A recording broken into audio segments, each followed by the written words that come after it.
Արտակ Չիբուխյանն եմ ես, Ենոքավանից։ Արդեն 5-րդ օրն այդևի։ Ենոքավանից եք, Նիկոլ Փաշինյանի համագյուղացին եք, պաստորը։ Նիկոլ Փաշինյանը իր պապն ու տատը մեր գյուղում են ծնվել, տեղափոխվել են Իջևան։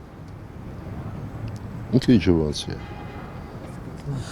Ինչի համար եք որոշել հացադուլ իրականացնել։ Որպեսզի ցույց տամ հացադուլի անիմաստությունը արդի ժամանակներում արժեքային։ Որովհետև որ Ռուբենին հասնեմ, իմ ընկերն է Ռուբենը, որ թողի հացադուլը, անիմաստ է, հասկացող չի լինելու։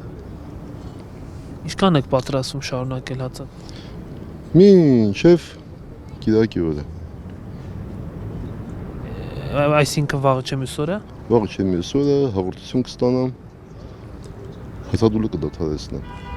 Ձեր կարծիքով Հայաստանի իշխանությունները ջանքեր գործադրում են մեր Բաքվում գտնվող գերիներին վերադարձնելու համար։ Նախ իշխանությունը պատկանում է ժողովրդին։ Հայաստանում ունի կառավարություն, որը դե ես չգիտեմ ինչ են իրանք անում։ Դու գիտեք ինչ են իրանք անում։ Իրենք ասում են, որ ամեն ինչ անում են։ Դե անում են աչքներս տենա։ Աչքներս տեսնի։ Եթե արդար բան են անում, ինչի մենք այդ մասին չգիտենք։ Եթե արդար բան են անում, մեկնեցը չենք իմանալու։ Այն ինչ չգիտեմ, ինչ ասեմ։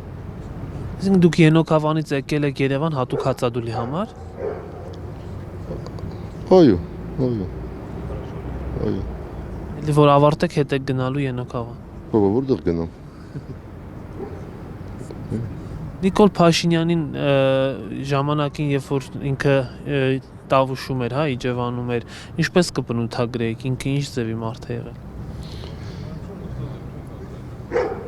Բայց նախ Նիկոլ Փաշինյանը Երևանում էր, ինքը երեխա ժամանակ այնտեղ եղել,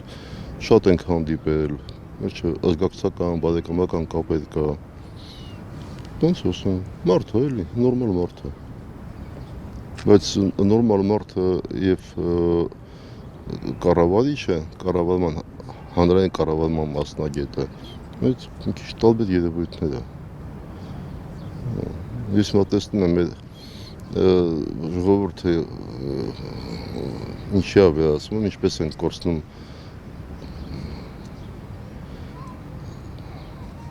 իրենց մարդկային կերպարը, ինչպես ազգը վերանում, դառնում սպառողների, նույնիսկ ոչ թե միություն, այլ սպառողների համախումբ, ինչպես են բոլորը ձգտում միայն բարեկեցիկ կյանքի և ոչ թե մարդ լինելու, ինչպես բոլորը պատրաստ չեն մեկի համար զոհաբերեն իրենց, ինչպես մեկն է պատրաստ բոլորի համար իրեն զոհաբերի,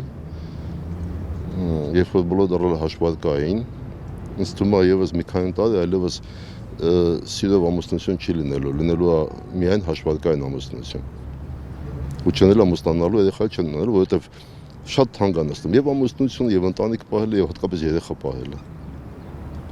Մենք սա ենք հասնելու։ Ձեր կարծիքով Նիկոլ Փաշինյանը ուզում է բերել մեր գերիներին, թե ուղղակի ուզում է հնարավորություն չունի։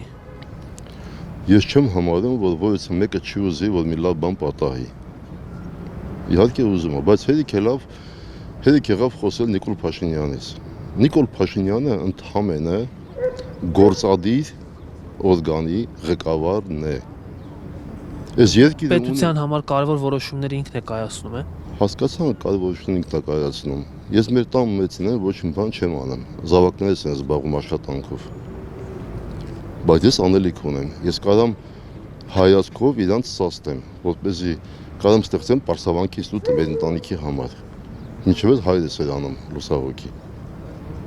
Մենք պետություն ունենք, սա պարլամենտական պետություն է, որը ունի հայրիկի գահ։ Դա նախագահի աթոռն է, ինստիտուտն է։ Ես դիմում եմ պարոն նախագահին, եւ ցանկանում հասկանալ ինքը գիտի, թե որտեղ է նստած։ Ինքը հասկանում է, գիտակցում է, թե ինչ է նշանակում նախագահ լինել։ 4 օրը 5-րդ օրն է Հովհաննես Թումանյանի արձանի տակ եմ նստած, նայում եմ իրեն։ 54 տարեկան է ընդամենը, որ մահացավ։ Բայց ինքը դառավ ազգի հայրիկը, որովհետև տնետուն ման էր գալի, գյուղեգյուղ ման էր գալի,